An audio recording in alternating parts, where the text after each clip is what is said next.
Isang magandang buhay mga kanugnog, mga kangipin. Panibagong video na naman ang ating pagsasamahan. Tara, kaibigan, samahan nyo ako sa panibagong video. Ngayong araw na to, madaling araw pa lang, pupunta na tayo sa Dangwa. At ano nga bang meron sa Dangwa? Samahan nyo akong alamin kung anong meron doon.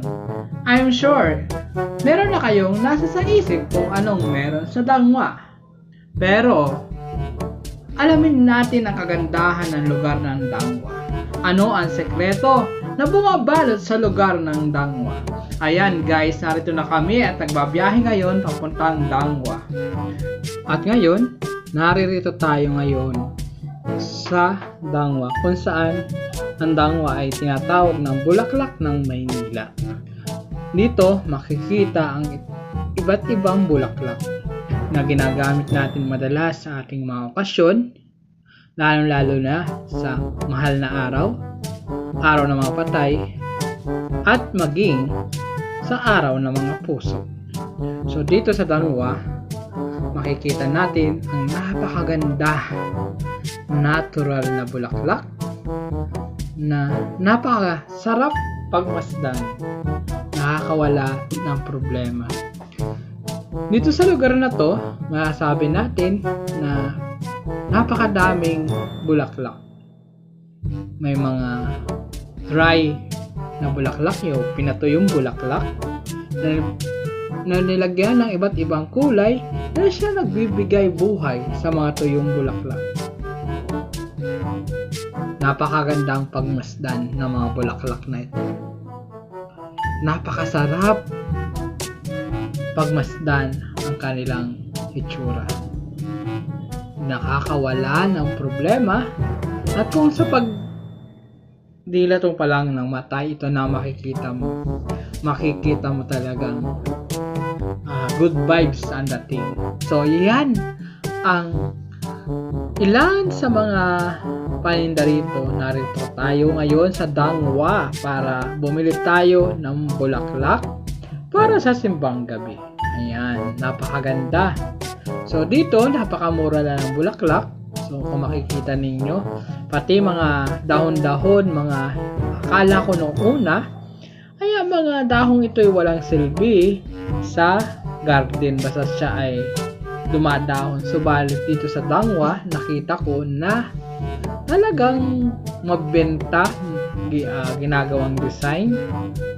Masasabi natin ang kalakaran dito sa Dangwa ay buhay na buhay, sapagkat ito ang sentro ng kalakalan ng mga bulaklak dito sa Metro Manila at sa karapit city o lalawigan, kung saan kilalang kilala ang Dangwa sa panindang bulaklak. At ang bulaklak na ito ay nagbibigay saya at kulay sa ating buhay, na kung saan dito nyo matatagpuan, dito sa Dangwa matatagpuan ang magagandang bulaklak na nagmula pa sa iba't ibang lalawigan dito sa Pilipinas.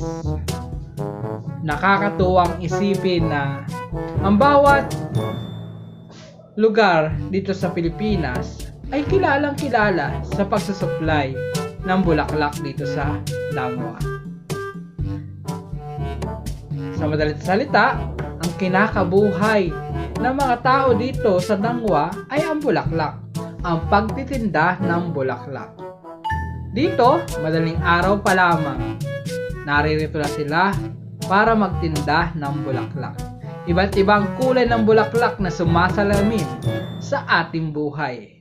Buhay pag-ibig, buhay pakipagkaibigan. Dito sa Dangwa, matatagpuan ang iba't ibang klase ng bulaklak at para sa ating iba't ibang okasyon ng ating buhay. Tunay ngang napakaganda ng ating bansa. Tunay ngang napakayaman ng ating bansa. At ang isa sa mga yaman ng ating bansa ay magkameron tayo ng magagandang bulaklak. Bulaklak na nagbibigay ng kasiyahan sa ating buhay. libutin natin ang Dangwa at samahan nyo kami sa patuloy nating paglilibot-libot at pag-ikot-ikot dito sa Dangwa.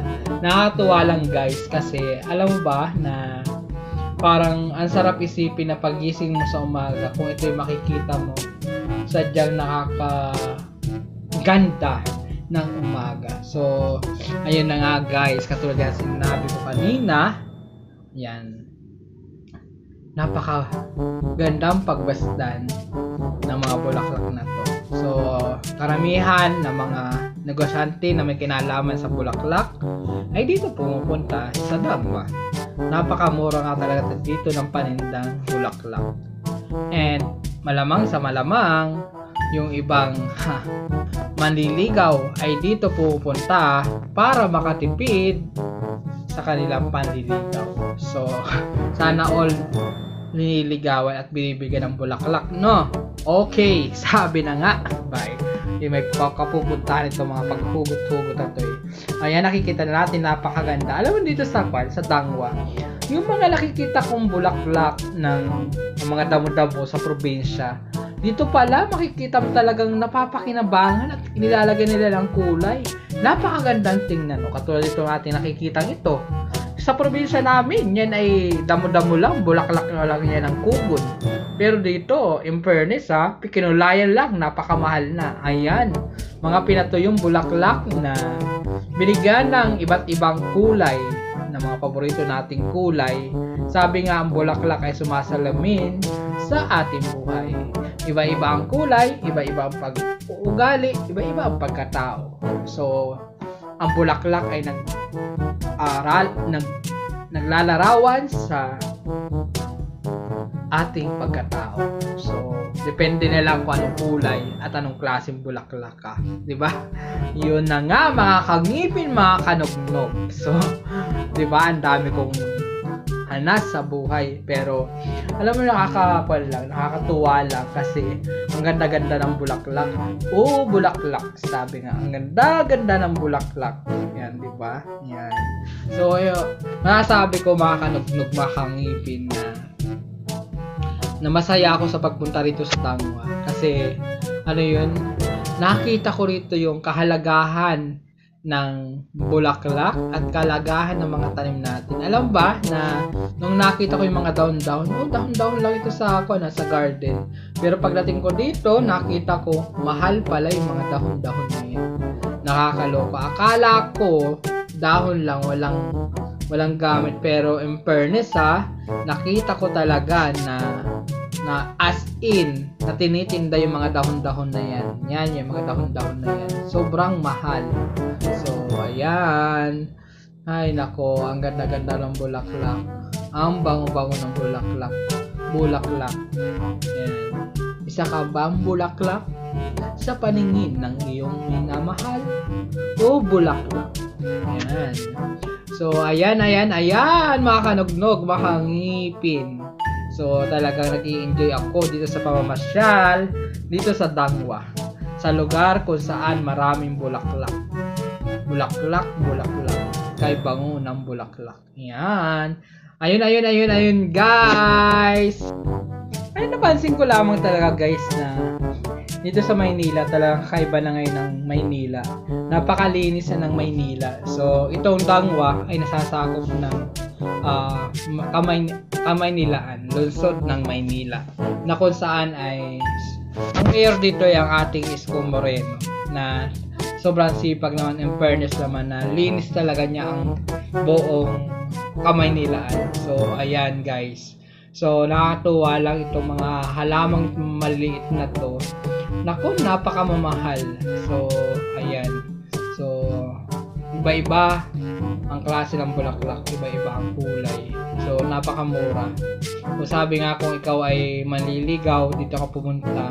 At I'm sure, makakamura ka dito.